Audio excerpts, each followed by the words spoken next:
नमामि शमीशान निर्वाण रूपम्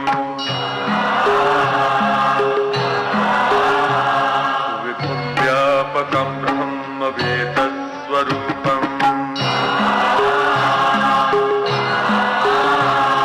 निजं निर्गुणं निर्विकल्पं निरीहं चिदाकाशमाकाशवासं भजेऽहं निराकारमोङ्कारमूलं तुरीयम्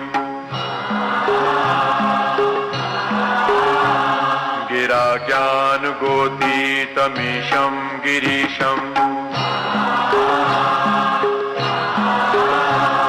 करालं महाकालकालं कृपालं गुणागार संसारपारं नतोऽहं नमामि शमीशान निर्वाण रूपम् तुषाराद्रिसङ्काशगौरं गभीरं मनोभूतकोटिप्रभाश्री शरीरं स्फुरन्मौलिकल्लोलिनी चारुगङ्गा लसद्भालबालेन्दुकण्ठे भुजङ्गा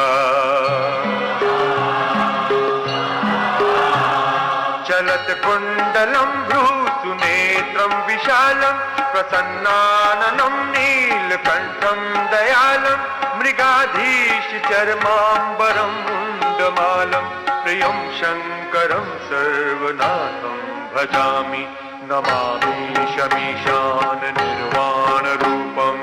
प्रचण्डं प्रकृष्टं प्रगल्भं परेशम् अखण्डम् अजं भानुकोटिप्रकाशं त्रयः शूलनिर्मूलनं शूलपाणिं भजेऽहं भवानीपतिं भावगम्यम् कलातीत कल्याण कल्पान्तकारी सदा सज्जनानन्ददाता पुरारी चिदानन्द सन्दोह मोहपहारी प्रसीद प्रसीद प्रभो मन्मथारी नमामि शमीशान निर्वाण रूपम् न यावत् उमानाथ पादारविन्दं भजन्तीह लोके परे वा नराणां न तावत् सुखं शान्ति संतापनाशं प्रसीद प्रभो सर्वभूताधिवासम् न जानामि योगं जपं नैव पूजां नतोऽहं सदा सर्वदा शम्भुतुभ्यं जरा जन्म दुःखोगतातप्यमानं प्रभो पाहि आपन्नमामीश शम्भो रुद्राष्टकमिदं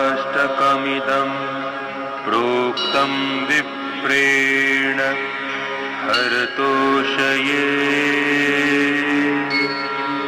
ये पठन्ति नरा भक्त्या तेषां शम्भुः प्रसीदति शम्भुः प्रसीदति।